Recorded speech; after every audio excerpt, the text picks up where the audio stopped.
Good evening class.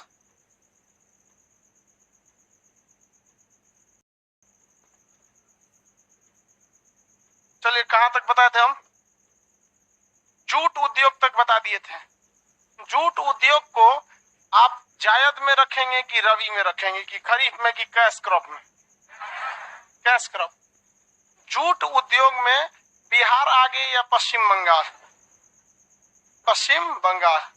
जब भारत का विभाजन हुआ तो सबसे ज्यादा प्रभावित अगर कोई उद्योग हुआ तो जूट उद्योग। रीजन क्या था कि भारत का जब विभाजन हुआ तो पाकिस्तान में चला गया जूट का सारा खेत। जूट के जितने भी खेत थे वो सारे के सारे खेत कहाँ चले गए? पाकिस्तान, जिसका अभी का नाम है बांग्लादेश। उस समय ये क्या था? पूर्वी पाकिस्तान। तो जितने भी पाकिस्तान जूट के खेत थे वो कहाँ चले गए? बांग्लादेश, यानी पूर्वी पाकिस्तान जो अभी बांग्लादेश है। और जितने जूट के कारखाने थे वो बंगाल में रह गए, कलकत्ता वर्धमान के आसपास वाले एरिया में।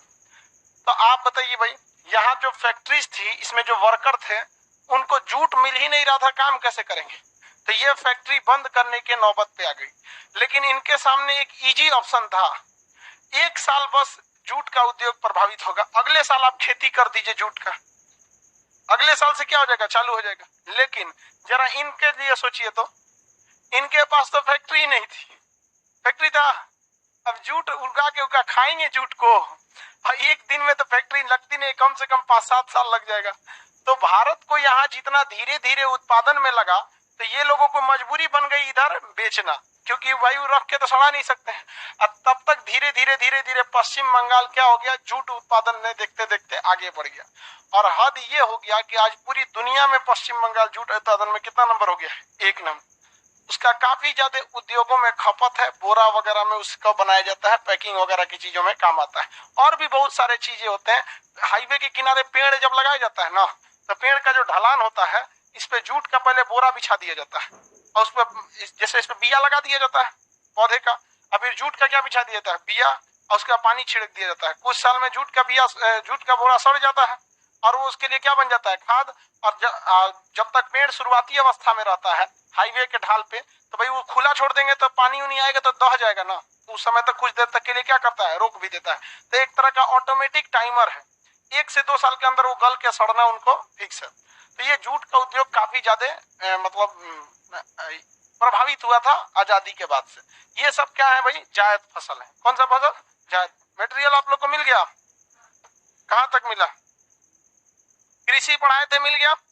भारत में कौन सी खेती होती है? जीवन निर्वाह खेती।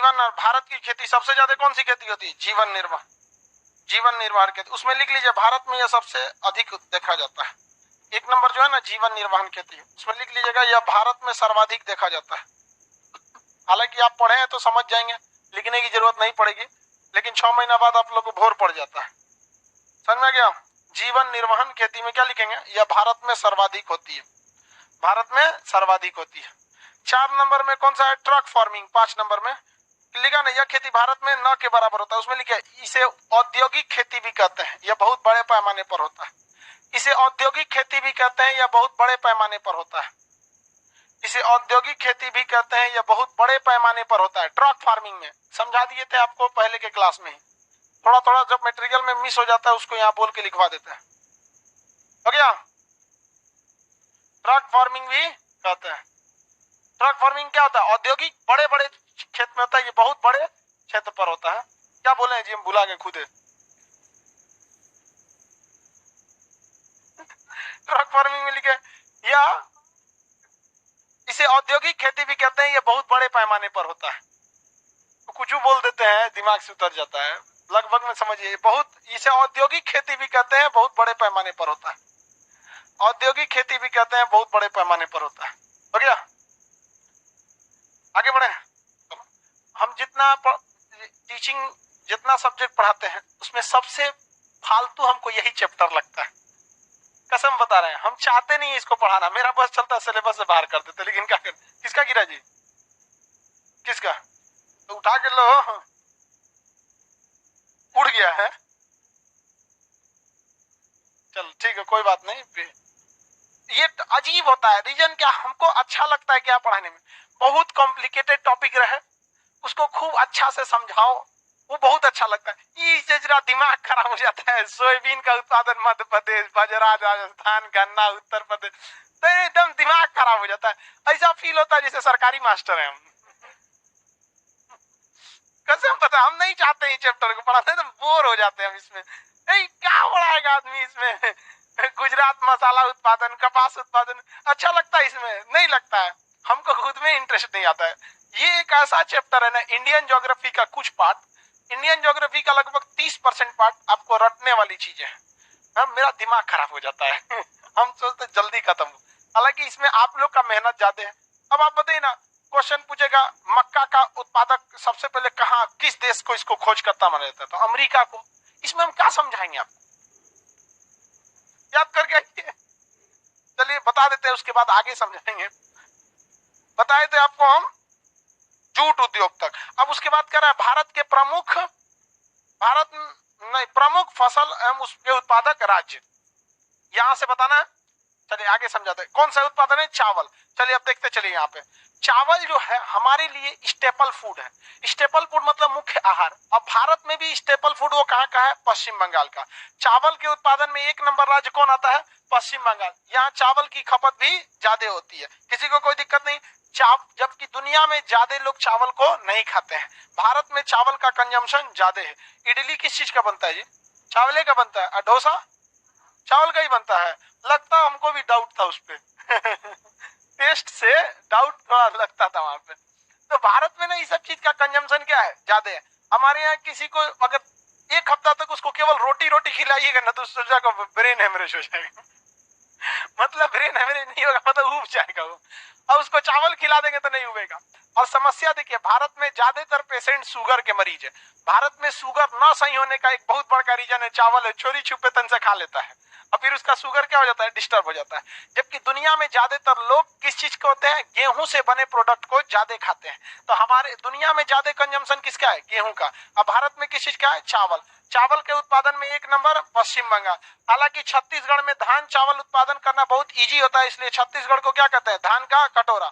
वही अगर आंध्र प्रदेश को देखेंगे तो इसे दक्षिण भारत का धान का कटोरा या चावल का कटोरा कहेंगे। इसको समझ में आ गया कि नहीं आ गया? किसी को दिक्कत? कहेगा दक्षिण भारत में धान का कटोरा किसे कहते हैं? आंध्र प्रदेश। लेकिन ऑप्शन में सोच रहा आंध्र प्रदेश नहीं रहता है। ध्यान से समझिए, हर चीज जरूरी नहीं कि आप लिखबे करिएगा। आप समझ रहे हैं, हर चीज कैसे कोई लिखवा सकता है? कुछ चीजें दिमाग में भी आपके फिट रहनी चाहिए। अब आंध्र प्रदेश नहीं देता है, ऑप्शन में देता है गोदावरी नदी के घाटी। तो आंध्र प्रदेश के पास से कौन सी नदी जाती है? गोदावरी। आंध्र प्रदेश के ऊपर वाले भाग में कृष्णा, यहाँ पर ये सॉरी ये ऊपर वाले में ऐसे गोदावरी, और इधर में कृष्णा। और यही वाला एरिया कौन सा है? चावल उत्पादन के लिए। अब भाई सिंपल सी बात है कि गोदावरी और कृष्णा के बीच में पानी की कमी नहीं है, और पानी की, और दूसरी बात की चावल को पानी की बहुत ज्यादा जरूरत होती है। भारत में यह खरीफ फसल के अंतर्गत क्या आता है? धान आता है, जिससे चावल को निकाला जाता है। चावल जो होता है अमूमन, उसमें चावल में क्या पाया जाता है? कौन सा विटामिन? Vitamin B. लेकिन एक विशेष प्रकार का चावल पाया जाता है, गोल्डन राइस, जिसमें विटामिन ए पाया जाता है। बाकी सब चावल में विटामिन बी। यहाँ पर अब बेरी बेरी नामक उसकी कमी से रोग होती है। बायोलॉजी का टॉपिक इसमें लेके नहीं आना है, हालांकि ये बायोलॉजी में भी पढ़ाते हैं हम वहां पर। तो ये दक्षिण भारत में चावल उत्पादन के लिए कौन राज्य है? आंध्र प्रदेश, यानी गोदावरी नदी और कृष्णा नदी के बीच का। ऐसे भारत में धान का कटोरा, और सबसे ज्यादा चावल उत्पादन पश्चिम बंगाल आता है। किसी को कोई दिक्कत नहीं। दुनिया में अगर आप देखेंगे तो चाइना हम लोग को पीछे कर चुका है, हालांकि चाइना में भी चावल के उत्पादन बहुत ज्यादा होते हैं। सब समझ में आ गया कि नहीं आ गया? हालांकि भारत में तो कंजम्पशन भी ज्यादा है चावल का, जनसंख्या का बोझ होने की वजह से। और यही तो है सब मेन जनसंख्या बढ़ाने वाले राज्य है, ये 3 गो, यूपी, बिहार और बंगाल। यही 3 गो ना सब। हाँ, ये सब बायोलॉजी का टॉपिक है, ठीक है? बायोलॉजी में पढ़ना है सब चीज को। तो कुछ ऐसे जैसे कृषि का बहुत सारा टॉपिक जो होता है ना, बायोलॉजी के बॉटनी में आता है, तो इसमें पढ़ाइएगा तो उसे समझ में नहीं आएगा यहाँ पे। तो ये जनसंख्या की वजह से यहाँ पे भी चावल का कंजम्पशन ज्यादा है। किसी को कोई दिक्कत नहीं है? चावल में वर्षा की जरूरत ज्यादा है या कम? ज्यादा। अब 200 सेंटीमीटर तो नहीं है मांगेगा, सदाबहार वन थोड़ी है। अब ये 200 सेंटीमीटर मांगेगा नहीं, वही 100 से 150 सेंटीमीटर के बीच में मांगेगा। सदाबहार जंगल थोड़े है जो 200 सेंटीमीटर बारिश मांगेगा यहाँ। लेकिन डुबो नहीं करेगा, खराब नहीं होता है जल्दी चावल। इतना पानी में तनी से बस झांकने भर का उसके ऊपर का रहे, बच जाता है चावल वगैरह।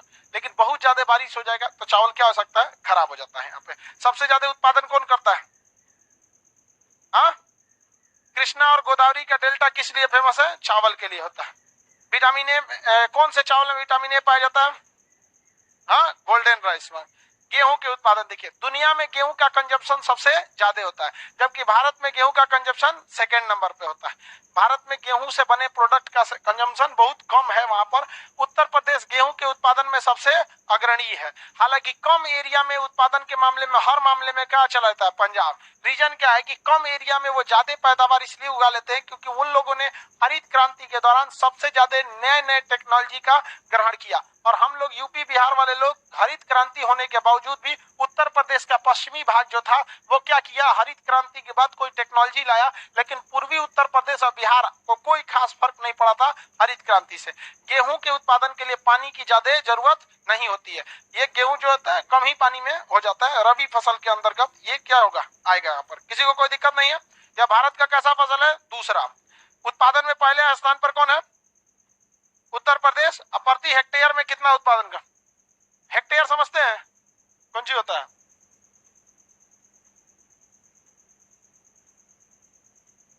हेक्टेयर जमीन जो होता है वो मीटर में नापिए। यहाँ पर कितना बीघा हो जाएगा? ये हो जाता है 1 हेक्टेयर। इधर से 100 मीटर, इधर से 100 मीटर, उतने जमीन को क्या कहेंगे? हेक्टेयर। तो हेक्टेयर जो जमीन होती है, ये जमीन, अब ये एक जेन्युइन मेथड है जिसमें कभी नहीं चेंज होगा। मीटर कभी चेंज होगा? हमारे यहाँ का मीटर आपके यहाँ का मीटर सेम रहेगा। कट्ठा ससुरा बदल जाता है। पटना में 1260 स्क्वायर फीट का एक कट्ठा हो जाता है। राजेंद्र नगर जाइए कंकड़बाग 1365 का होता है। कहीं और दूर जाइए तो 1600 स्क्वायर फीट का एक कट्ठा होता है। कट्ठा वही है, सोचा वैल्यू बदल जाता है। इसलिए आप देखिएगा कट्ठा, बिस्सा, बीघा, एकड़, बीघा, इस सब में जल्दी ऑथेंटिक नहीं होता है क्योंकि हर एक चीज डिपेंड किस पर कर रहा है? कट्ठा पर। कट्ठा बड़ा होगा तो बीघा बनेगा, और बड़ा होगा तो सोचा एकड़ बनेगा, ऐसे बनते सब फिक्स नहीं होता है। इसलिए जितना भी वैज्ञानिक मान गणना होती है किस पे हो जाती है? हेक्टेयर पे। 100 बाई 100 स्क्वायर ले लीजिए अपना जमीन, क्या हो जाता है? हेक्टेयर। अब ऐसे हेक्टेयर बहुत अच्छा खासा हो जाता है। बीघा, अब बीघा हम बोले कैसे? आपके गांव का बीघा कुछ और होगा, दूसरे गांव का बीघा कुछ और होता है, और कई जगह तो मंडा चलता है। किसी के यहाँ मंडा चलता है? कई मंडा बीघे चलता है। अब आपके यहाँ अब 1 बीघा को कई कट्ठा होता है? 20 कट्ठा।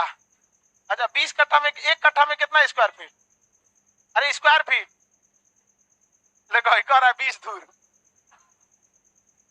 तो ये कंफ्यूजन हो जाता है बहुत। इसीलिए कहीं पे भी आप किताब उताब में पढ़िएगा, वहां आपको एकड़ तेकड़ वाली बात नहीं करता है, सीधे किससे करेगा? हेक्टेयर में। काम खत्म, आराम से हेक्टेयर लीजिए। आप उसमें कोई 100 मीटर लंबा, 100 मीटर चौड़ा स्क्वायर ले लेंगे। इतना एरिया में, मतलब एक छोटे से एरिया में ज्यादा उत्पादन करना है तो इसमें आगे कौन रहता है? पंजाब। वही स्टेट आगे जाएगा जिसके पास टेक्नोलॉजी है, मशीनरी है। वही, वरना हम लोग हल जोतने वाला आधा बिहार में तो कई जगह अभी बैल से खेती हो रहा है। यहाँ पर बहुत मुश्किल होता है। ट्रैक्टर वगैरह वो भी उत्पादन हम लोग के यहाँ बहुत कम है। ट्रैक्टरों मतलब बहुत ज्यादा मशीनरीज का हम लोग प्रयोग नहीं करते हैं। किसी को कोई दिक्कत? उसके बाद आता है जौ। इसके भी उत्पादन में उत्तर प्रदेश क्या है? आगे है। जौ हम लोग का तीसरा प्रमुख भोजन है, लेकिन मुख्य रूप से जौ को हम लोग नहीं खाते हैं। जौ को इनडायरेक्टली प्रयोग करते हैं बिस्किट बनाने में, छोटे बच्चों को खाना देने में। जौ में ना गेहूं से ज्यादा प्रोटीन विटामिन होते हैं, सब वो ज्यादा फायदा करता है, बट टेस्ट अच्छा नहीं होता है। हॉर्लिक्स में डाल दीजिए, छोटका लड़कन के सेरेलेक्स घोर के खियाइए ओकरा। उसकी मम्मी को देखिएगा ना, छोटका लड़का को एगो सेरेलेक्स लेगी, कटोरा में गोली उसको चम्मच से खिला गई, अब फेंक देगा ना तो वह काट के फिर खिला देगी। देखता है जाते नहीं तो तेरा पापा पैसा ले लगता है इसमें, तो थूकेगा तू? अगर थूक दिया ना तो गटइयों के पास से काट के ले आओ, चम्मच से जो तो भारत में जो जौ का उत्पादन डायरेक्टली हम लोग नहीं लेते हैं। बिस्किट, मेरी गोल्ड बिस्किट देखिए, हाँ एकदम सादा बिस्किट। वहां पे छोटका लड़का सबको सबसे पहले कौन बिस्किट खिलाता आदमी? मेरी गोल्ड खिलाता है। उसमें तेल वगैरह कुछ नहीं रहता है, सिंपल उसको पानी में भिगा भिगा का ही। और छोटका लड़का होता है महादलित, कुछ दीजिएगा मुंह में डाल लेगा ले क्योंकि उसको उस समय बस खाने रोने यही सब चीज पता रहता है। तो उसमें भी गेहूं की तुलना में अच्छा होता है। हालांकि राजस्थान में देखेंगे तो बाजरा। उत्तर जौ के मामले में कौन आगे है? उत्तर प्रदेश। मुख्य भोजन के रूप में अब हम लोग नहीं लेते हैं। भले कोई जौ की रोटी खाए तो खाओ भैया, कौन मना कर रहा है तुमको? कुछ चीज की रोटी खाओ, घास का खाओ, कौन मना कर रहा है? बट अमूमन अब वो ज्यादा प्रचलन में नहीं रह गया है। और राजस्थान में देखेंगे तो बाजरा के उत्पादन, राजस्थान में किस चीज का उत्पादन? बाजरा। अब ऐसा नहीं है कि राजस्थान में केवल बालू है, मिट्टी है ही नहीं है, अमूमन वहां पर थार का मरुस्थल ये वाला एरिया बंजर है, ऐसा नहीं है कि बाकी बंजर है, लेकिन हाँ ये कहिए कि ज्यादातर एरिया उस जगह बंजरे है ज्यादातर, बट इस साइड में खेती होती है। लेकिन वहां पे भी खेती में बड़ी समस्या है, सिंचाई अच्छा से देना चाहिए आपको। अगर यहाँ पे 2 बार खेत में पानी डालना हुआ सोचा 6 बार डालना पड़ेगा, पानी की दिक्कत है, तो वहां भी सिंचाई होती है। ऐसा नहीं कि अब लड़कों को क्या लगता है, राजस्थान का दिमाग आते है उसको थार मरुस्थल सोच लेता है, फिर सोचेगा यहाँ जौ बजरा होगा कैसे यहाँ। भाई वहां पे भी लोग रहते हैं, आप जाइए वहां अजमेर के एरिया, जयपुर एरिया, आपको बिहार से अच्छा लगेगा, बहुत अच्छा है। वहां पे सड़क उड़क में ज्यादा दिक्कत है, हाँ जो रिहायशी एरिया है, जहाँ पहाड़ी एरिया है, वहां थोड़ा बहुत कंजस्टेड दिखेगा, लेकिन बाकी सड़क के मामले में, इंडस्ट्रीज के मामले में बहुत अच्छा है, और ईमानदारी के मामले में भी बिजनेस वहाँ पे ठीक है। यहाँ तो पैसा देने के बाद आदमी को जब तक दे नहीं देता है लौटाएगा कि नहीं लौटाएगा, वहां का ठीक ठाक रहता है। तो राजस्थान में किस चीज का उत्पादन होता है, बाजरा का। किस चीज का, बाजरा। बाजरे की रोटी वहां के लोग खाते हैं, वो भी बहुत दमदार होता है बाजरा होगा, लेकिन अब हमारे यहाँ कोई उसको खास खाता नहीं है। तो ये हमारा 4 प्रमुख खाद्यान्न था।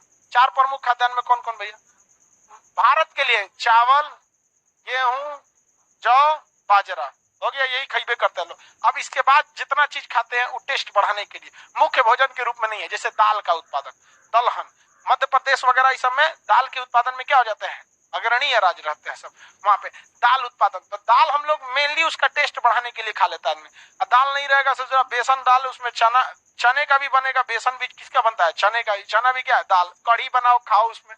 तो मध्य प्रदेश दाल एवं सोयाबीन के उत्पादन में अग्रणीय राज्य है। अब बाकी सब कुछ भी खाइएगा तो उसका फ्लेवर बढ़ाने के लिए खाइएगा। रोटी बना लीजिए, अच्छा चावल बना लीजिए, अब उसको खाएंगे कौन चीज से, समझ में आ गया कि नहीं आ गया, किसी को दिक्कत, ऐसे सूखे खाना है तो सूखे खाइए।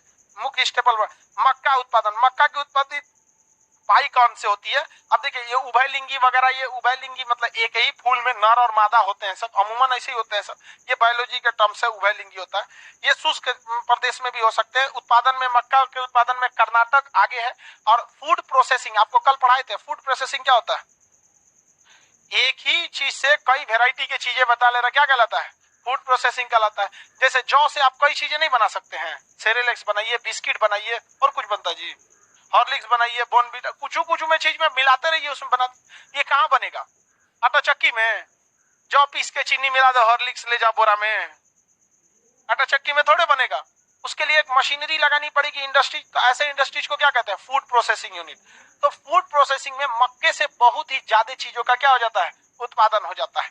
तो मक्के का भी उत्पादन बहुत ज्यादा चीजों में प्रयोग किया जाता है। मक्का जो है ज्यादातर किधर देखने को मिलता है, कर्नाटक वगैरह। हमारे यहाँ मक्का उतना प्रमुख उसमें नहीं लिया जाता है। मक्का को तो अक्सर लोग मक्का बो देते हैं, और वो क्या करते हैं, मक्का आधा लगा रहेगा ना, मक्का आधा लगा रहेगा, पूरा भी नहीं होगा, उखाड़ के, और उसको थ्रेसर वाला जो मशीन होता है उसमें क्या करता है, काट के उसको छोटा छोटा करके रख लेता है। वो सबसे प्रमुख मक्का जो होता है, साइलेज बनाने के लिए सबसे अच्छा माना जाता है मक्का। साइलेज कौन सी होता है, अगला चैप्टर है साइलेज, बड़ी उटपटांग चैप्टर। इस लड़की का किसी का चाबी छूटा था, अब तक तो ताला टूटी हो गया होगा। देखो भाई, साइलेज क्या होता है, जानवर जो होते हैं सब ना, आपको जितना दूध चाहिए किसी भी जानवर से, उस दूध में 10 का गुणा कर दीजिएगा, उतना उसको पानी पीना है। 1 लीटर अगर चाहते हैं कि आप गाय क्या करें, मतलब सॉरी 10 नहीं, 3 से 10 गुना ज्यादा बोल दिए, 3 से गुणा। 1 लीटर अगर दूध देना है तो कम से कम उसको कितना पानी पीना पड़ेगा, 3 लीटर कम से कम। ये बता रहे हैं, आपकी गाय अगर 10 लीटर दूध दे रही है तो कम से कम उसको कितना पानी पीना है, 30 लीटर। तो उसको हर हाल में क्या कर लेना है, पी लेना है वहां पर। अब इसके अलावे उसके दूध की मात्रा को बढ़ाने के लिए साइलेज यानी अचार उसको खिलाना जरूर पड़ेगा, लेकिन हम लोग जो अचार खाते हैं वो नहीं खाएंगे। उसके लिए साइलेज के लिए ना उसको मोटे साइज का चारा बनाना पड़ता है। जैसे मक्का का पेड़ देखेंगे तो मक्का के पेड़ में उसकी पत्तियां चौड़ी होती हैं। धान की, आप जैसे मान के चलिए कोई धान का पेड़ उखाड़े तो उसकी पत्ती पतली पतली होती है, जबकि मक्के का पत्ती चौड़ा, और कई सारे उसमें मक्के की पत्ती होती है, उसका डंठल भी क्या होता है, चौड़ा होता है। अब साइलेज बनाने के लिए मक्के को बो दिया जाता है, और जब मक्के का बाली लगने लगता है, भुट्टा जिसको बोलते हैं, वो पूरा उसको वयस्क नहीं होने देते, नाबालिगे रहता है, अभी कच्चा मतलब नरम रहता है, 40% हुआ रहता है, तो उसको जड़ से क्या कर लिया जाता है, काट लिया जाता है। और जो छाटिया वाला मशीन होता है जिसमें काटा जाता है इसे वाला, तो ऑटोमेटिक भी आते हैं हाथ से भी, उसमें छोटे छोटे टुकड़ों में क्या कर लिया जाता है, काट लिया जाता है। और जब काट के एकदम छोटा हो जाएगा तो तत्काल भारत, बिहार और यूपी के लोग क्या करते हैं, काटे और तत्काल खिला दिए हरा चारा। हरा चारा उसको रहना चाहिए, हरा चारा जितना खाएगा वो से बीमारी उतने कम होगी। लेकिन हरा चारा के खिलावे उसको साइलेज बनाना पड़ता है। तो ये जो छोटे छोटे टुकड़े में काट लिए हैं ना, इसको क्या करते हैं, एक गड्ढा लेते हैं, गड्ढा जिसमें नमी और हवा न आ सके, यानी सीमेंट का गड्ढा बना देते हैं। एगो गड्ढा कर दिए और उसमें क्या किए, सीमेंट का दीवार बना दिए ताकि उसमें क्या ना आए, नमी ना आए। और एक प्लास्टिक या तिरपाल बिछा देते हैं इसमें क्या बिछा देते हैं, प्लास्टिक या तिरपाल। प्लास्टिक तिरपाल रहेंगे तो दीवार भी नमी होगा तो वो भी नहीं रोकेगा, हो गया। जितना आप साइलेज काटे हैं, साइलेज मतलब क्या होता है, जो अभी बनाए हैं उसको काट कूट के उसको क्या कीजिए, इसमें भर दिया जाता है। भरने के बाद इसको खूब ज्यादा प्रेशर से दबाया जाता है। तो लोग ट्रैक्टरे चढ़ा देते हैं, इधर से एक और से दीवार खोद के चढ़ा देते हैं। पूरा अच्छा से जब दब जाता है तो इसको फिर ऊपर से तिरपाल से क्या कर दिया जाता है, ढक दिया जाता है और ढक के इसको दबा दिया जाता है और लगभग 6 महीना छोड़ दिया जाता है। 6 महीना जब छोड़ देते हैं तो इससे दो फायदा, मक्के का जब तक सीजन रहता है तो हरा चारा इजीली अवेलेबल होता है, और जब हरा चारा का सीजन खत्म हो जाता है तब इसको जब हटाएंगे तो इसमें हवा नहीं जाना चाहिए। हवा तो रहेगा ही थोड़ा बहुत, बट एकदम आंधी की तरह नहीं रखना वरना सड़ जाएगा। ऐसे नहीं रखेंगे, सड़ेगा नहीं, बस हल्का सा पीला पड़ जाएगा। उसको क्या कहते हैं, साइलेज कहते हैं। इससे देने से गाय भैंस में दूध की मात्रा क्या हो जाती है, बढ़ जाती है। तो हम लोग यहाँ इतना कोई पूछ रहा है गाय को, यहाँ पे दूध कम देगी तो गरियाएंगे लोग, अंदर से गरियाती होगी। जैसे खान सर का क्लास ने किया है, साइलेज खिलाओ, समझा गया ही नहीं गया। साइलेज कौन बनाता है यहाँ, इसके लिए साइलेज बनाने के लिए भी तो आपको पास ट्रक फार्मिंग होनी चाहिए, अच्छा खासा मक्का का उत्पादन होना चाहिए। कौन चीज सोचते हैं, तो घैली में साइलेज बनाएंगे, एक के टाइम का खा जाएगा वो, इसमें भी अच्छा खासा होना चाहिए। तो मक्के का उत्पादन या तो आप किसमें डाल दीजिए, फूड प्रोसेसिंग में डाल दीजिए, सीजन रहता है तो भूटा भून के खाइए। और अदरवाइज में मक्के के उत्पादन किसमें चला जाता है, साइलेज बनाने में। मक्के के उत्पादन में अग्रणीय राज्य कौन आ जाता है, कर्नाटक, दक्षिण भारत में। बाजरा में कौन आता है, राजस्थान। दाल सोयाबीन सब में मध्य प्रदेश, गेहूं में उत्तर प्रदेश, जौ में चावल में पश्चिम। किसी को कोई दिक्कत नहीं है, आगे बढ़े। दलहन वगैरह में भारत क्या है, 1 नंबर है। दाल के उत्पादन में भारत दुनिया में सबसे अग्रणी है। लेकिन देखिए हम लोग में खेती पे हम डिपेंड है, हमारे पास हर चीज का उत्पादन होता है, फिर भी घट इसलिए जाता है ना क्योंकि हमारे पास जनसंख्या बहुत ज्यादा है। पूरी दुनिया में दूध उत्पादन में सबसे आगे कौन है, भारत। फिर भी भारत के बच्चों में कुपोषण बहुत ज्यादा होता है, बहुत ही ज्यादा। रीजन क्या है, जनसंख्या इतना है कि जिस चीज के उत्पादन में हम दुनिया में सबसे आगे हैं वो भी 40 रुपया लीटर बिकता है, दूध 40 रुपया, 50। आइए भाई, गाँव में 40 से चल रहा है। मतलब हम एक मिनिमम बता रहे हैं आपको, हम ऐसा नहीं बता मैक्सिमम बता रहे हैं। तो सीबीएसई वाला जो डिब्बा वाला पीता है तो 60-65 रुपया बिकता है, दिल्ली उल्ली में और महंगा है। तो खुद सोचिए, जिस चीज के उत्पादन में हम लोग दुनिया में सबसे आगे हैं वो चीज हमें कितना रुपया मिल रहा है, 40 रुपया। अब बताइए जिस चीज के उत्पादन में कम रहेंगे उसका क्या हाल होगा। ये जनसंख्या का बोझ है और उसके लिए जिम्मेदार कौन है लोग, यूपी बिहार बंगाल। अभी भी इन लोग के यहाँ कोई जनसंख्या के लिए प्लानिंग नहीं है। हो तो अपन 2 लड़का तो यूपी बिहार में एक्स्ट्रा में हो जाते हैं सब। जैसे 2 हो जाएगा ना तो कहा बहुते है, आपके बाद देखिए 2 हो गया, आप चलो क्या करते, चलो हाँ भगवान का दिया हुआ। अरे इसमें भगवान का क्या रोल है, मतलब बेवकूफ बनाता है ना, कहता है भगवान का दिया, अजब वाले भगवान का दिया है, वो तो पड़ोसी भी दे सकता है कि नहीं कहता है भगवान का दिया है। तो जनसंख्या के कारण हम लोग किसी भी चीज में क्या हो जाते हैं, बहुत पीछे रह जाते हैं। इसके बाद आप देखिए चाय उत्पादन पढ़ा दिए, भारत में चाय के उत्पादन में 1 नंबर कौन राज्य है भाई, हाँ आसाम। कॉफी में कर्नाटक, कपास में गुजरात, उसके बाद महाराष्ट्र, जूट उत्पादन में पश्चिम बंगाल, उसके बाद कहेगा तो बिहार, बट बिहार में उतना ज्यादा उद्योग होता नहीं है। चावल उत्पादन में पश्चिम बंगाल, चावल उत्पादन में पश्चिम बंगाल, गेहूं में, जौ में, बाजरा, सोयाबीन, दाल उत्पादन में मक्का में, कर्नाटक। आगे बढ़े, इस साइड में कौन सी है, रबड़ उत्पादन। देखिए रबड़ का पेड़ होता है, अब उतना रबड़ उत्पादन, अब जब से सिंथेटिक रबड़ आ गए हैं सब ना, ये नॉर्मल रबड़ का काम क्या हो गया, घट गया है। रबड़ का पेड़ होता है, लेकिन रबड़ उत्पादन के लिए जरूरी है वो पेड़ वही जगह लग सकता है, रबड़ का पेड़ जहां 200 नहीं 250 सेंटीमीटर से भी ज्यादा वर्षा, 250 सेंटीमीटर से, अब बहुत जोर से मूसलाधार वर्षा होनी चाहिए। तब बताइए, आपको मानसून पढ़ा दिए, भारत में मानसून किधर से प्रवेश करता है, सबसे ज्यादा किधर बारिश पटकेगा, केरल में। अब बाकी मासीराम में झिमिर झिमिर होता है, उस साल भर होता है, उससे किसी काम का नहीं रहता है। आपको एक और चम्मच पानी दिन भर पिलाते रहे, प्यास बुझेगा? अरे एक के बार पिलाओ ना, एक गिलास में हमें एक और चम्मच पिला रहा है दिन भर, उससे किसी काम का नहीं। तो रबड़ उत्पादन में कौन है, केरल, रबड़ उत्पादन में केरल। हालांकि जब वर्ल्ड ज्योग्राफी पढ़ेंगे तो उस समय आपको क्या पढ़ना भैया, मलेशिया। कौन सा, मलेशिया। रीजन क्या है, दोनों कर्क रेखा के बड़े करीब है सब, दोनों किसके करीब है, सॉरी विषुवत रेखा के करीब, दोनों के पास बारिश ज्यादा होता है। रबड़ वगैरह आप केमिस्ट्री में पढ़ेंगे तो क्वेश्चन पूछता है, रबड़ को कठोर बनाने के लिए, सख्त बनाने के लिए उसमें क्या मिला देते हैं, सल्फर। इस क्रिया को वल्नीकरण कहते हैं। इससे क्या हो जाता है, रबड़ में उछाल आ जाती है, रबड़ बहुत मजबूत हो जाता है। ट्रक वगैरह का टायर देखिएगा ना, उतना हैवी लोड ले लेता है, अब फटता नहीं है। ईंटा पे चढ़ेगा ना ट्रक का टायर, तो ईंटा टूट जाता है, ईंटवा टूट जाता है, ट्रक का टायर टूटता है नहीं। बहुत चलेगा 60-70 हजार किलोमीटर, तब उसका क्या हो जाता है, तो ट्रक के लिए 60-70 हजार किलोमीटर मतलब कौन चीज, एक महीना का बात है उसके लिए। तो उससे भी 15 दिन में उछल जाता होगा, 15 से 20 दिन में 60-70 हजार किलोमीटर। एक बार यहां से यहां मारेगा, अब वापस आएगा, मालिक आ गई लो 7,000 किलोमीटर हो गया। एक बार केरल सामान देगा, चलाएगा, 7,000 किलोमीटर उसका हो गया ट्रक का। तो उसमें कठोर बनाने के लिए वल्नीकरण का प्रयोग करते हैं। तो ये टॉपिक किस चीज का है, केमिस्ट्री का।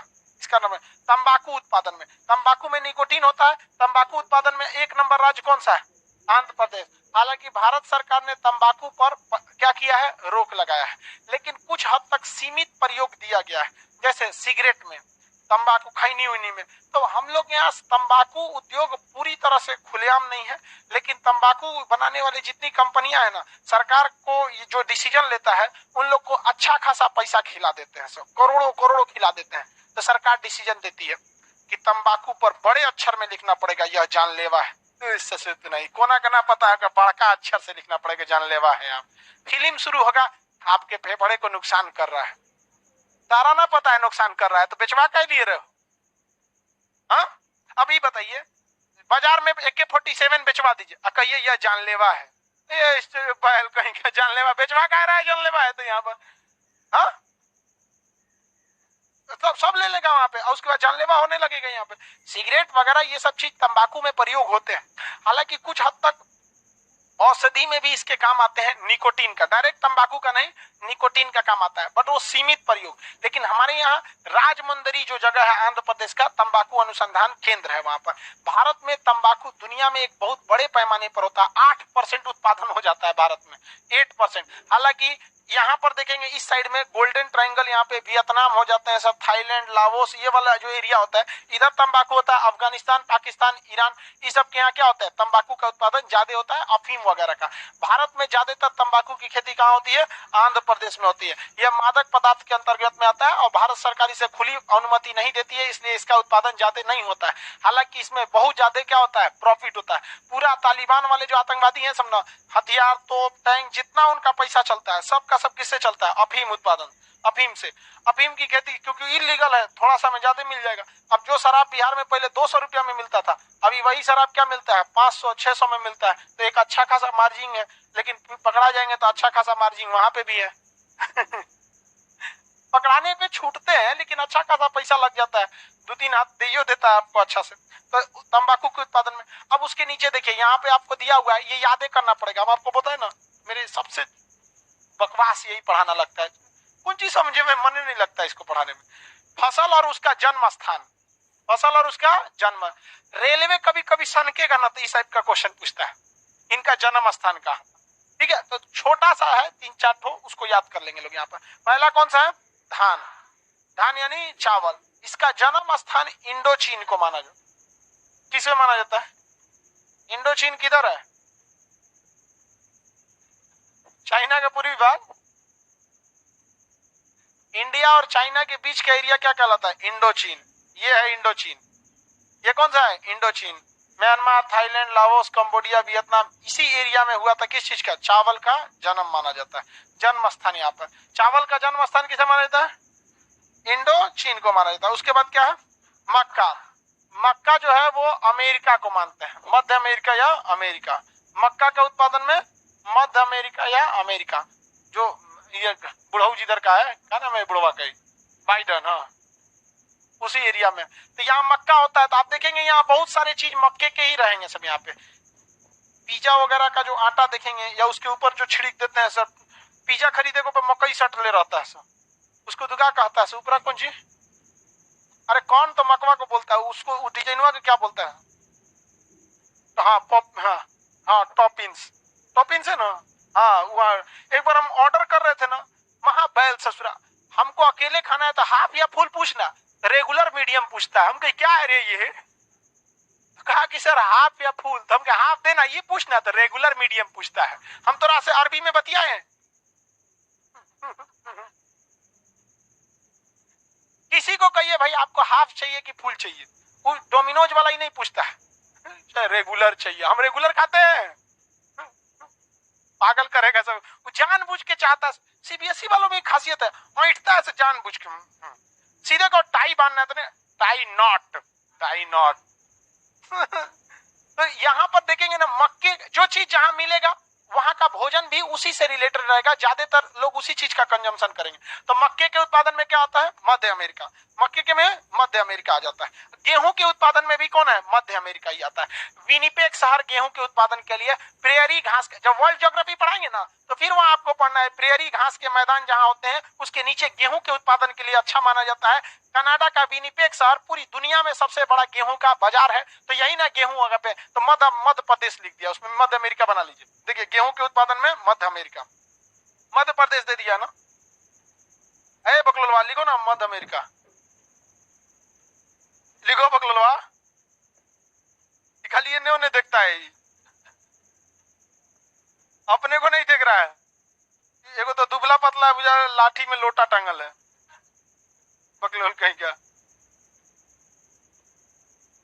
देखो यहाँ पे मक्के के उत्पादन में मध्य प्रदेश, ज्वार के उत्पादन में भारत। हालांकि भारत के बाहर ज्वार का खपत भी नहीं होता है। बाजरा अफ्रीका, बाजरा का उत्पादन अफ्रीका। भारत में बाजरा सबसे ज्यादा राजस्थान में।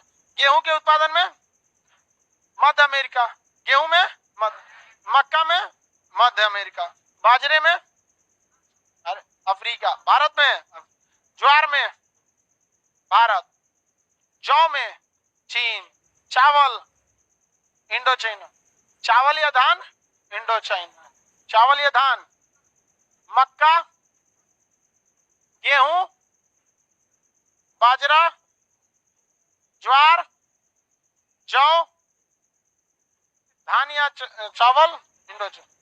ये ओरिजिन स्टेट होते हैं। जौ का बोलिए तुम, गेहूं,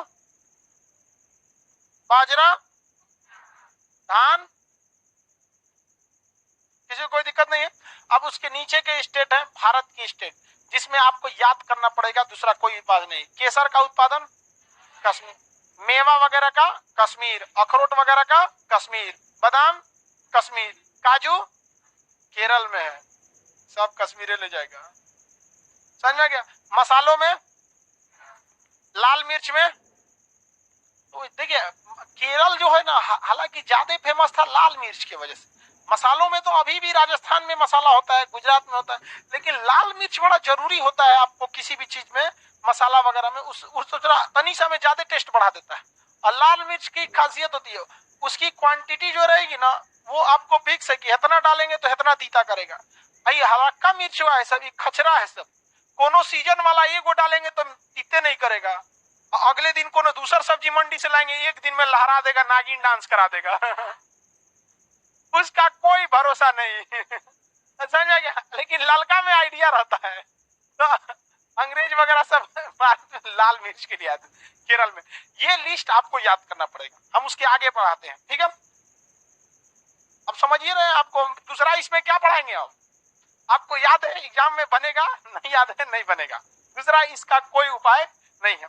इसके बाद हरित क्रांति भी है, हालांकि हरित क्रांति आपको इकोनॉमी में ज्यादा पढ़ना है, यहाँ पे भी हम समझा देते हैं।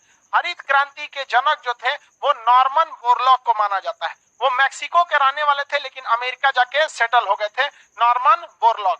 इन्होंने कहा था कि पृथ्वी का कुछ भी कर दीजिएगा, जनसंख्या ज्यादा बढ़बे करेगा और पृथ्वी की जो जमीन है वो बढ़ नहीं सकती है, बल्कि खेती वाली जमीन और घटेगी जहां जहां आदमी जाएगा। इसलिए इन्होंने कहा कि हमें ऐसा काम करना पड़ेगा कि खेती में पैदावार ज्यादा से ज्यादा हो। अब मान के चलिए आप एगो मक्का लगा रहे हैं, मक्का का पेड़, उसमें से मक्का में एक ठो बाली निकल रहा है इधर और एक ठो निकल रहा है इधर। अगर इसको साइंटिफिकली इसमें कुछ चेंज किया जाए, जेनेटिकली सुधार किया जाए और इसमें सोच रहा 8-10 को निकल जाए तो क्या दिक्कत है?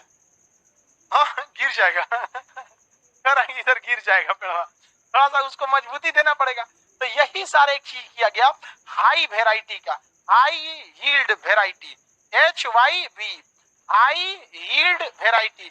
हाई मतलब उन्नत, यील्ड मतलब बहुत ज्यादा मतलब पैदावार करने वाला, वेराइटी मतलब नस्ल, तो बहुत ज्यादा पैदावार देने वाले बीज का प्रयोग किया गया HYV, high yield variety. High yield, yield variety जैसे फील्ड लिखते हैं ना, यील्ड लिख दीजिए, हाई यील्ड वेराइटी। इन बीजों का प्रयोग किया गया। भारत में इसी को ला दिए एस स्वामीनाथन, करना है एस स्वामीनाथन। उन्होंने भी कहा भारत में भी इसका करना चाहिए, लेकिन इसे ग्रीन रिवोल्यूशन नाम दिया था विलियम गार्ड। किसने दिया था? William guard. विलियम गार्ड ने ही हरित क्रांति का शब्द क्या रखा था? हरित क्रांति। हालांकि ये अमेरिका में शुरू हुआ था, किसने किया था? Norman Borlaug. भारत में एस स्वामीनाथन। इससे पूरे भारत पे ज्यादा प्रभाव नहीं पड़ा, बल्कि पंजाब, हरियाणा और पश्चिमी उत्तर प्रदेश में किसान इस पे ज्यादा जागरूक हुए। इसने गेहूं के पैदावार को अत्याधुनिक बढ़ा दिया, थोड़ा बहुत चावल को बढ़ाया। हरित क्रांति में दाल के उत्पादन में कोई फर्क नहीं पड़ा। वही समस्या, भारत के लोग क्या करते हैं? जीवन निर्वहन खेती करते हैं। चाहे हरित क्रांति लाइए, चाहे नासा को बुला के लाइए, चाहे इसरो को बुला के लाइए, यहाँ के लोग क्या करते हैं? जीवन निर्वहन खेती। देखा कि हाँ ऐसा करेंगे गेहूं का पैदावार बढ़ेगा, बोरे गेहूं बढ़ गया, क्योंकि भारत का स्टेपल फूड जो रहता है चावल और गेहूं है। और दूसरा किसको बढ़ा दिया? चावल को बढ़ा दिया यहाँ पर। और दलहन में कोई फर्क नहीं, तिलहन तो और घट गया था। दलहन और तिलहन के उत्पादन क्या हो गया था? घट गया था। हरित क्रांति में बहुत ज्यादा इफेक्ट नहीं पड़ा था। हरित क्रांति को ज्यादा पढ़ना है इकोनॉमिक्स में, क्योंकि ये तृतीय पंचवर्षीय योजना का में आई थी। हम लोग अब देखते हैं भारत में सिंचाई। भारत में क्या देखते हैं? सिंचाई।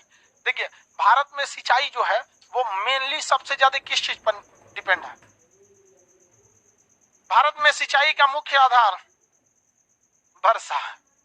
वर्षा होगा किसान खुश, ज्यादा हो गया साफ, एकदम नहीं हुआ तो भी टेंशन।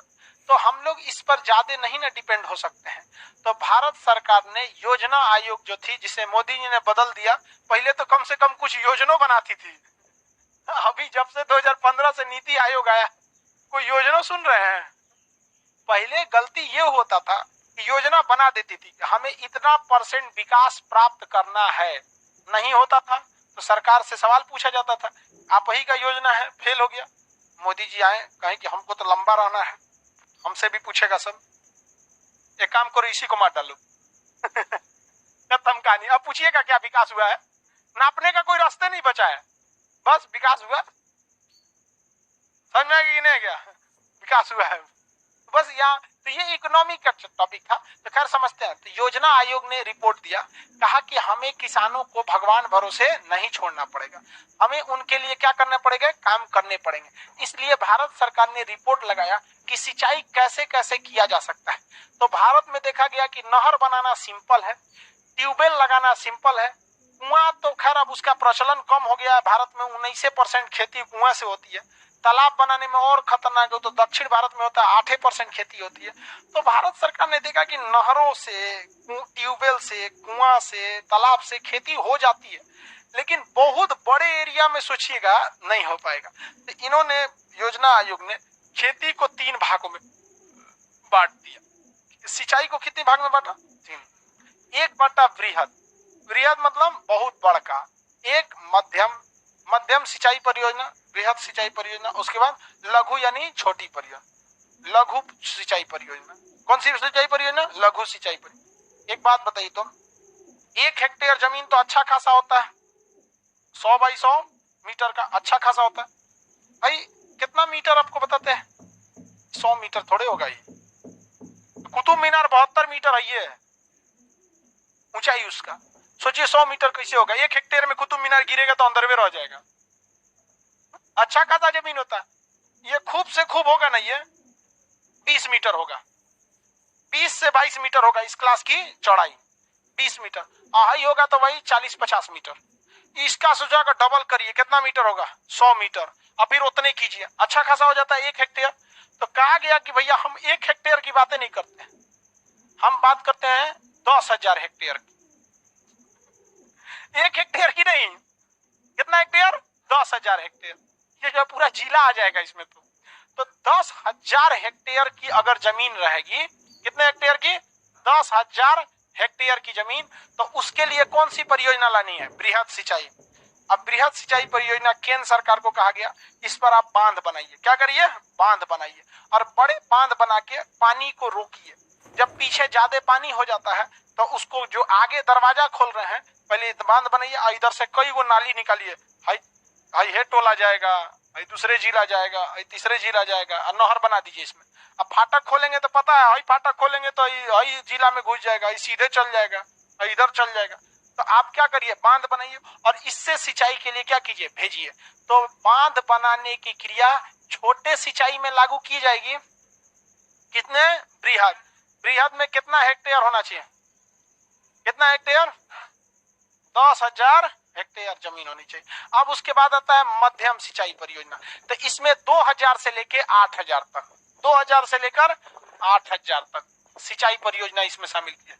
इसमें बड़े बड़े साइज के क्या बनाए जाते हैं? नहर बनाने होते हैं। बड़े साइज के क्या बनाने हैं? नहर। और जो 2,000 हेक्टेयर से क्या है? छोटा खेत है। 2,000 हेक्टेयर से छोटा खेत है, उसे क्या किया जाता है? लघु। भारत में जो किसान है, इनकी सबसे बड़ी समस्या ये, इनका जमीन इस किसी सिंचाई परियोजना में नहीं आता है। अमूमन भारत के 60% किसानों के पास केवल 2 हेक्टेयर जमीन है। अमूमन 60% के पास कितना जमीन है? 2 है। तो भारत में ज्यादातर किसान कैसे हैं? छोटे खेत वाले हैं। 2 हेक्टेयर उनके पास क्या है? जमीन ही है। बहुत छोटे किसान उनकी गिनती में आएंगे, तो उनके लिए स्पेशली ये कोई परियोजना नहीं आ सकती है। तब उसके लिए क्या है भाई? अभी इस गांव का विधायक सांसद तेज तर्रार है, जाके पढ़ल लिखल है, तो कृषि विभाग में जाके कहेगा कि हम लघु सिंचाई परियोजना में आते हैं, तो कहेगा कितना जमीन है? तो कहेगा हम अपन ना कर रहे हैं, पूरा गांव के लोगों के लिए कर रहे हैं, आप हमको एक लघु सिंचाई परियोजना दे दीजिए। इतना सांसद लोग को फुर्सत बैठल है, करेगा आपके लिए? नहीं। तो भारत के लिए, कृषि के लिए, हालांकि इन सब में, इसमें मुख्य रूप से क्या दिया जाता है? बांध, बड़े बड़े बांध। आप बताइए, तो भाखड़ा नांगल परियोजना लघु के लिए देगा, किसके लिए? बृहद के। अब मध्यम के लिए नहर देता, और लघु के लिए ट्यूबवेल। क्या दे देता है? ट्यूबवेल। तो भारत में 4 प्रमुख अभी के समय में खेती है, सिंचाई परियोजना। अगर इसको छोड़ दे तो बृहद सिंचाई परियोजना किससे होती है? हाँ, बांध से। किससे होती है? बांध से। तो ध्यान से समझिएगा, भले ही बृहद सिंचाई परियोजना बांध से होती है, लेकिन डायरेक्टली बांध से नहीं होगी। वो भी बांध क्या करेगा? नहर में डालेगा। क्या डालेगा? नहर में। नहीं तो सैलाब के पानी से खेती कीजिएगा, दह के चल जाइएगा वहां पे, तो छोड़ता है बहुत भयानक में।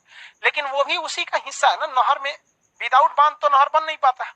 तो हमारे यहाँ 3-4 टाइप की व्यवस्था है सिंचाई के लिए। कौन कौन है भाई? नहर, नलकूप। नलकूप को हिंदी में क्या कहते हैं? इंग्लिश में ट्यूबवेल, कुआं और तालाब। तालाब, यही 4 टाइप का होता है। भारत में सबसे ज्यादा किससे हो जाता है? 36% के आसपास किससे हो जाता है? नहर से। नलकूप से 33% के आसपास, कुआं से 19% के आसपास, तालाब से लगभग 8% के आसपास। जोड़िए तो 100% हुआ कि हिल गया? हिल गया होगा तो एक आध % इधर उधर हटा लीजिएगा। अरे नहीं हिला होगा जी।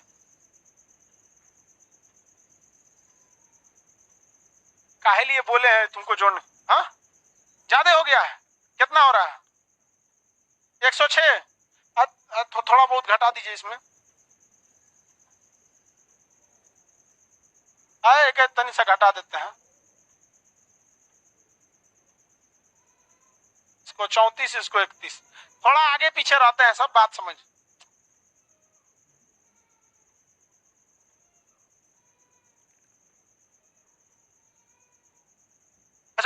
दिए हैं। अरे छोड़ो भाई, समझो इधर, भारत में अभी भी इंडिविजुअली रूप से देखिएगा तो सबसे ज्यादा नहर किससे खेती होते हैं? नहर से। इंडिविजुअली किससे होते हैं? नहर से। लेकिन एग्जाम में क्वेश्चन नहर देता ही नहीं है, इंडिविजुअल देगा ही नहीं, नलकूप एवं कुआं जोड़ देता है। इस वजह से ऑप्शन नंबर बी पर लिखा रहता है वही सही हो जाता है। बात समझिए, एग्जाम में क्वेश्चन से मतलब है आपको। ऑप्शन ऐसे तो आप इंडिविजुअली जान रहे हैं किसमें ज्यादा होता है? नहर में। लगभग 31 से 35% क्या, बहुत से साल नहर सूख जाता है। हर साल का अलग अलग क्या रहता है? डाटा रहता है। इसमें अभी कितना हो रहा है जी? हो गया होगा अब 50, घटिए गया, चलो लगभग में समझो, यहाँ घट जाए, ज्यादा नहीं होना चाहिए।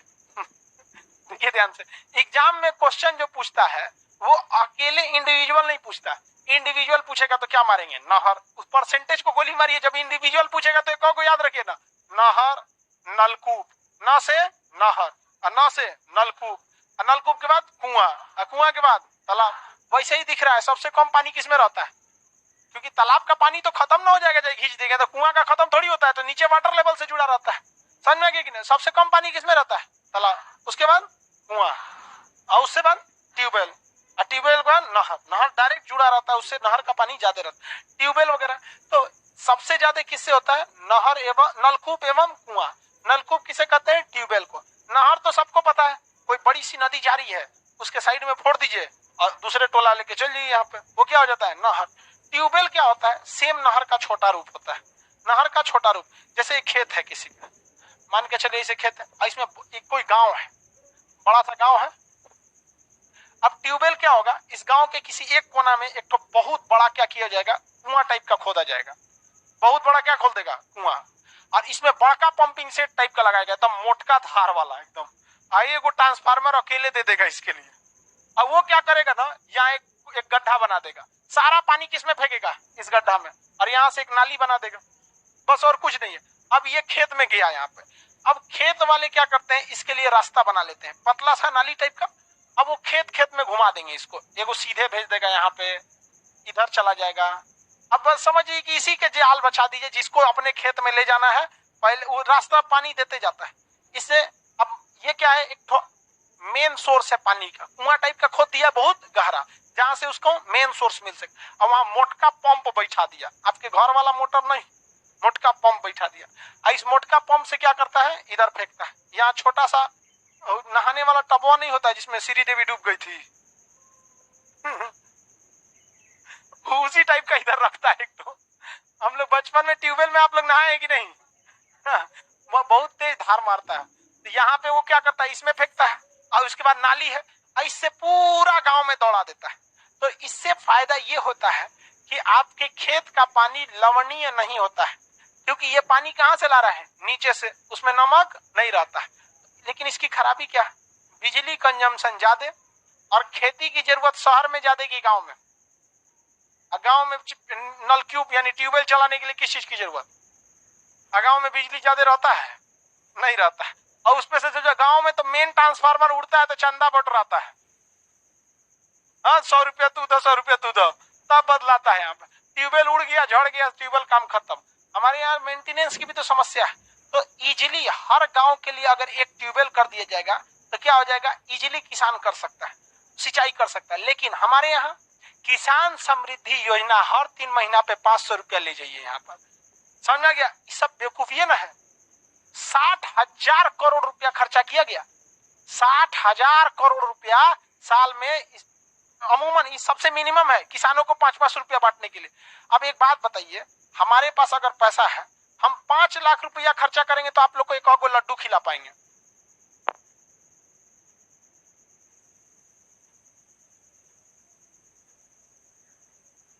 अब बताइए, इतना लड़का है कि 5 लाख रुपया खर्चा करेंगे तो आप लोग को क्या मिलेगा? एक और लड्डू। तो काय खिलाएंगे हम एक और लड्डू? उससे अच्छा 5 लाख का कुछ ऐसा चीज खरीद देते हैं कि सबके यूज में आए। एगो 5 लाख का किताब खरीद लेते हैं, हर किताब का 100-100 पीस खरीद लेते हैं, जिसको पढ़ना है आके पढ़ो, लाइब्रेरी टाइप का बना के उसमें, वो ना सही रहेगा ना? मोदी जी बांटेंगे, लो 500 तुम भी लो, 500 तुम भी लो, 500 तुम भी लो, 60,000 रुपया खत्म। उसका क्या लगा दीजिए, हर गांव में एगो ट्यूबवेल दे दीजिए। उस किसान को ये मिसयूज भी नहीं हो सकता है। उस 500 रुपया दिए हैं, क्या पता है कि दारू पिया है कि क्या किया है? अच्छी बात है, वो दे रहे हैं। अब वो दारू पी रहा है तो इसमें हमारे प्रधानमंत्री की कोई गलती नहीं, उस व्यक्ति की गलती है। लेकिन आप पैसा दिए हैं किसान को, तो किसान के काम में आना चाहिए कि नहीं? तो भारत में ट्यूबवेल से खेती होती है, लेकिन ज्यादा खेती किससे हो जाती है? नहर से, उसके बाद नलकूप, ट्यूबवेल से, उसके बाद कुआं। धीरे धीरे कुआं का प्रचलन खत्म हो रहा है, अब खत्म हो जाएगा। साउथ इंडिया में किस चीज की खेती होती है? तालाब। साउथ इंडिया में तालाब, क्योंकि साउथ इंडिया जो है, साउथ इंडिया की मिट्टियां बहुत कठोर हैं, बेसाल्ट चट्टान से बनी है, उसमें कुआं खोदना बहुत मुश्किल काम होता है। दूसरा, कुआं खोदेंगे तो उसका वाटर लेवल इतना नीचे चल जाएगा, एक बाल्टी निकालने में नारा उखड़ जाएगा, अरे बाप रे बाप, बहुत अंदर चल घींच रे भैया, यहाँ पे दिक्कत हो जाएगा। उससे अच्छा वहां क्या खोदी रहता है? तालाब। तो तालाब से खेती उत्तर भारत में होती है कि दक्षिण भारत? हाँ, गुजरात वगैरह में तो अभी भी गुजरात महाराष्ट्र के एरिया में कुआं वगैरह चल जाता है, या ट्यूबवेल वगैरह। कुआं को ही रिप्लेस कौन कर रहा है? ट्यूबवेल। क्योंकि ट्यूबवेल में भी तो कुआं खोदना ही पड़ेगा आपको। ये है कि बहुत गहरा नहीं खोदना है, बस पानी आ जाए थोड़ा अच्छा खासा वहां पर, उसके बाद आपको छोड़ देना है। नहरों से खेती किस दर होती है? यूपी बिहार, उत्तर प्रदेश के साइड में सबसे ज्यादा नहर किस राज्य में है? उत्तर प्रदेश में सबसे ज्यादा उत्तर प्रदेश। लेकिन नहरों की एक खराबी बताए थे, नहरों के पानी में लवणता क्या हो जाती है? ज्यादा हो जाती है। पानी सिंचाई का तो सींच देते हैं, और जब पानी भाप बन के उठता है तो उसका नमक क्या हो जाता है? बच जाता है। तो नहरों से खेती ज्यादा जरूर हो जाती है, लेकिन अच्छी खेती नहर से मानी जाती है कि ट्यूबवेल से? ट्यूबवेल से। लेकिन नहर में किसी बिजली उजली की जरूरत नहीं है, पानी जा रहा है वहां पर। लेकिन ट्यूबवेल में समस्या किसकी जी? बिजली की है यहाँ पर। लेकिन अब धीरे धीरे बिजली वगैरह सही हो जाएगा तो वो भी सब कुछ सही हो जाएगा, किसी को कोई दिक्कत नहीं है। अब इसमें बहुत देश, यहाँ 4 बीघा आ जाता है। हाँ ठीक है, तब देखिए बहू, हम ही नहीं करें 1 हेक्टेयर में 4 बीघा। बीघा जो होता है ना, अभी बीघा का वही जोड़ रहा था, बीघा डिपेंड करता है आपके कट्ठा पर। बात समझिए, अगर कट्ठा गड़बड़ाया तो आपका बीघा गड़बड़ाना फिक्स है। और हम आपको बता दिए ना, कट्ठा 3 टाइप का होता है, 1260, 1365, 1600, अलग अलग एरिया का। तो अलग अलग एरिया का जमीन कट्ठा में गया तो सीधे किसको गड़बड़ाएगा? बीघा को। और किसको गड़बड़ाएगा? हेक्टेयर, एकड़ को। तो हमरा क्या जरूरत है माथा नोचले बिना? हेक्टेयर बोलो ना, 100 मीटर हेलने से नापो, 100 मीटर हेलने से, कब वो गड़बड़ाएगा? नहीं गड़बड़ाएगा। इसलिए सबसे सिंपल मेथड कौन होता है? हेक्टेयर। लेकिन समस्या क्या है, हेक्टेयर में बड़ी लंबा जमीन ले लेता है, लगभग 4 बीघा। आप जो बोल रहे हैं जिस हिसाब से, लगभग 4 बीघा ले लेता है। तो सबके पास थोड़े रहता है 4 बीघा, इतना में समझ में आ गई ना? अब देखिए, ये तो हम आपको छोटा मोटा परियोजना बता दिए, नहर से, नलकूप से, कुआं से, तालाब से। दक्षिण भारत में रीजन क्या है? मिट्टी का कठोर होना तथा वाटर लेवल का नीचे रहना। उत्तर भारत में सबसे ज्यादा नहर से। हाँ, रीजन क्या है? नदियों की कोई कमी नहीं है। एग्जाम में क्वेश्चन आएगा कि भारत में सर्वाधिक खेती किस विधि से होती है? ऑप्शन नंबर 2, ऑप्शन नंबर 2, उस पे लिखा रहता है नलकूप एवं कुआं। तो जोड़ लीजिए दोनों में, 50% हिल जाएगा वह, नलकूप एवं कुआं, ऑप्शन नंबर 2, बी, वही 2 बी का ये वहां। लेकिन ज्यादा खेती, ये सब तो खेत तक पहुंचाने का साधन है, ये तब खेत तक पहुंचाने। लेकिन जो बड़का बड़का सबसे ज्यादा पानी तो नदी में है। गंगा नदी में देखिए अथाह पानी है। ये लोग तो अपने 7 जन्म में सब जना मिल के उतना पानी ना खींच पाएंगे जितना गंगा नदी ले जाके बंगाल की खाड़ी में उलाट देती है। तो भैया उसको उलाटने ना देंगे, हम बीच में रोक लेंगे। बीच में क्या करेंगे? रोक लेंगे। इस बीच में पानी रोक लेने से हमको कई सारे फायदा हो जाएंगे। हम क्या बना सकते हैं? बिजली बना सकते हैं। क्या बना सकते हैं? बिजली। क्योंकि मोटर को, जनरेटर को आप डीजल जला के नचाते हैं, उसको क्या करेंगे? बीच पानी में डाल देंगे, वो क्या होगा? वहां से नचेगा। बिजली बना सकते हैं, बांध बना सकते हैं। अब जैसे नदी है, नदी का पानी बहुत तेज बहाव है, हमको दिख गया यहाँ क्या बन जाएगा? बिजली। तो वहां बांध बना दिए, उससे क्या बन जाएगा? बिजली। दूसरा, तेज बहाव वाले नदी में कोई नाव से हेलेगा तो बिजली घरवा के ऊपर ढलैया कर दीजिए, क्या हो जाएगा? पुल। उस पर लेके मैं निकला गड्डी लेके। समझ में आ गया कि नहीं? तो आप बनाए किस लिए थे? बिजली घर के लिए। और उसके ऊपर क्या बना दिए? पुल। और उसके बाद जो पनिया छोड़ेंगे तो इतना भयानक पानी छोड़ने से अच्छा है अगवा जाके 2 को डिवाइड कर दीजिए, एगो नहर इधर, एगो नहर इधर, मेन पानी सामने। तो बनाने का उद्देश्य था बिजली घर। बना बिजली घर, साथ में बना पुल, उसके साथ बना नहर। बाई दी वे बरसात ज्यादा हुआ, दरवाजा बंद करो, आगे का गांव डूबने से बच गया, बाढ़ को भी रोक दिया। रोक दिया कि नहीं रोक दिया हम? तो ऐसे बांध से हम मल्टीपर्पज काम ले सकते हैं। क्या कर सकते हैं? मल्टीपर्पज। इसलिए इन बांधों को मल्टीपर्पज प्रोजेक्ट, हिंदी में बहुउद्देशीय परियोजना, बहुउद्देशीय परियोजना कहा जाता है। इससे क्वेश्चन फिक्स आते हैं। समझ में आ गया कि नहीं आ गया? समझ में आ गया? चलिए आगे का क्लास कल देखेंगे। कल बीपीएससी दरोगा का बैच स्टार्ट हो जाएगा। जितने लोग फॉर्म भरे हैं वो लोग एडमिशन ले लेंगे, क्योंकि उसके बाद फिर फी बढ़ जाएगी। ऑनलाइन कल से एडमिशन होगा। बीपीएससी दरोगा सीडीपीओ दिसंबर में एग्जाम है। गर्ल्स लोग निकलिए।